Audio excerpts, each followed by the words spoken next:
John Chamberlain here with Fundamentals of Light and Lasers. Today we're going to look at Laboratory 1-5B, Interference and Diffraction. To start out with, we'll look at the single slit diffraction, where we'll measure the distance between the dark fringes on the interference pattern that we see on the screen. Let's go look at the equipment for this lab. We really have a pretty easy setup for this lab. We're going to use a laser pointer instead of a helium neon laser. So we have a single slit that we have set up in our holder here, and we have a meter stick we're going to put that single slit exactly 1 meter away from our screen. So you can see our laser pointer is aimed at our screen, and now we just simply need to line up the single slit so that the beam is at 1 meter from the screen and passes directly into the single slit of the slide holder there. As you've seen before, I have lowered the lights and slowed down the camera speed a little bit so that we can see in the dark on the video. And now with the beam going straight through the single slit and onto the screen, we'll go up there and try to identify the dark spots on the pattern. So the center light spot is somewhere around this vicinity. We'll just use the midpoint of the dark spots on either side to better ascertain that. Looks like there's a dark spot, the first dark spot here, the second one, the third one, and maybe the fourth one right about there. We'll call this -1, -2, -3, and -4. On the right side, we've got +1, +2, +3, and +4.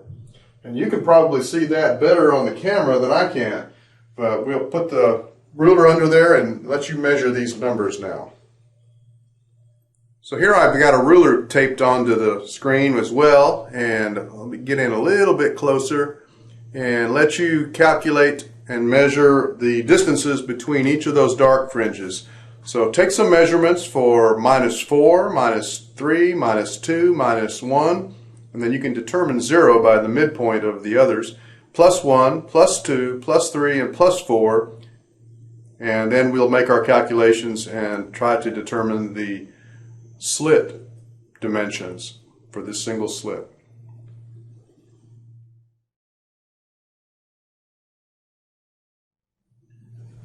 Now, since we've already got things all set up, I've just changed out the single slit slide for the double slit slide. So I've oriented it so that it's above the single slit data. So let me zoom in and turn the lights off and let you take some measurements of the double slit as well.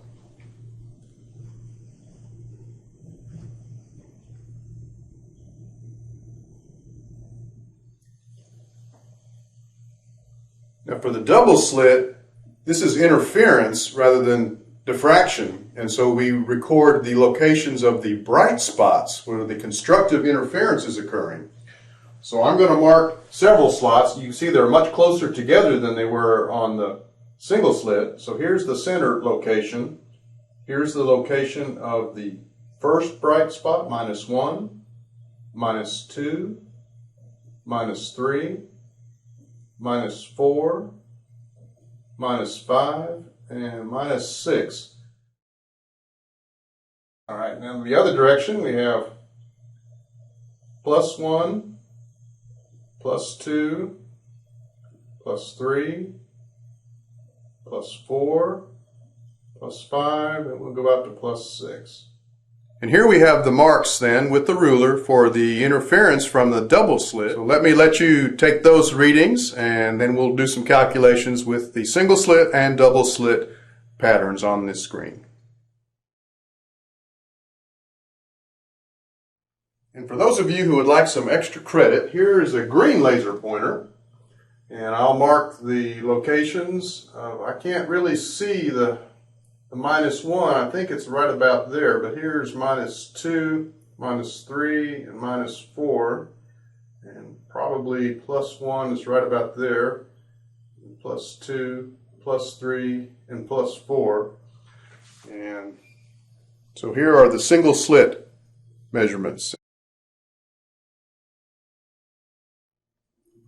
And the double slit is so bright I can even do it with the lights on. here's 0, -1, -2, -3, -4, -5. I may have got that a little bit off.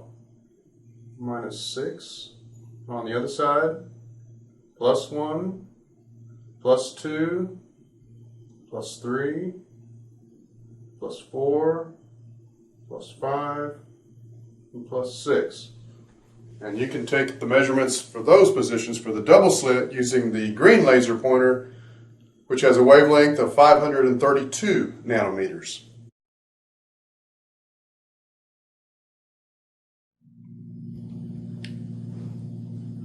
Well, I hope you got some good data off of those videos, and of course you can do the activity on your own in your own laboratory. Let's go through the calculations from our data and our measurements here, and just to see how it works out. We had a wavelength of 650 nanometers for our red laser pointer. We were exactly 1 meter away, so our capital D value is 1, and we're going to use the formula that the slit spacing is equal to n, the order of the spot that we measured, times the wavelength, times the distance from the screen, divided by how far we are away from that center spot, delta y. And we've got the fourth order, third order, second order, and first order on the left, and first, second, and third, and fourth order on the right. And I measured 10.3, 11.5, 12.7, and 13.8. 15.9, 16.95, 18.15, and 19.4. You'll notice I approximated in between the marks on some cases. That's the best way to get a little bit more precision out of your ruler. And for the 0th order, rather than trying to guess where that was, I just took the average of the first order on either side. I felt like that was more accurate than trying to actually pin down where that 0th order was. Now let's go through our calculation for, let's say, the third order dark spot on the left. If we plug in D is equal to 3 for N, our wavelength is 650 times 10 to the minus 9 meters. Our distance is exactly 1.000 meters from the screen. And delta y was 3.35 centimeters, which is 3.35 times 10 to the minus 2 meters. And if we insert all those numbers into our calculator, we'll end up with a value of 58.2 times 10 to the minus 6 meters, or microns. 58.2 microns. So it looks like our slit width is about almost 60 microns. And if you actually do this calculation for all of your different orders and average them, you'll get very close to 60 microns, which is probably the manufacturing spec for this single slit. Now let's look at the double slit and see how that compares. Well, here's the data I got from the double slit. It's quite a bit of data. You can see that a spreadsheet really comes in handy on this kind of experiment where you've got lots of numbers and calculations. So here are my positions that I've measured. Again, where necessary, I estimated to the 0.5 millimeter. And here are the delta y's, where we will subtract 11.9 from that center spot to get 3.1, subtract 12.4 from the center spot, and we're 2.6 away centimeters, and so on. Interestingly enough, the formula for the double slit calculation of the slit spacing is exactly the same as the formula for the single slit. Only now, as you recall, we are measuring the distances between the bright spots and not the dark spots. So let's do that again. We'll pick the -3 again. So the slit spacing, that is the distance between the two slits, now is going to be n, which is 3, times the wavelength, which is again 650 times 10 to the minus 9 meters. And again, the distance to the screen is exactly 1 meter. And our y value in this case is 1.55 times 10 to the minus 2 meters. And if we calculate that out, we will get a slit spacing of 125.8 times 10 to the minus 6 meters. And that's pretty close to about twice what the single slit spacing was. So we're probably in the right neighborhood anyway, that the manufacturer was able to separate those two slits by twice spacing as the width of each slit. Now, if you again go through and calculate the D value for all of the different orders and average them together, and you'll get an average. I get an average of about 126 microns, which is almost exactly twice what the single slit spacing we ended up with. So that's a pretty good thing. Now, you can do the same calculation using the green laser pointer data, and I'm confident that by the time you do that, you will have it well under your belt and you will understand single slit and double slit diffraction and interference. Very good. And that finishes up part 1 for Lab 1-5B.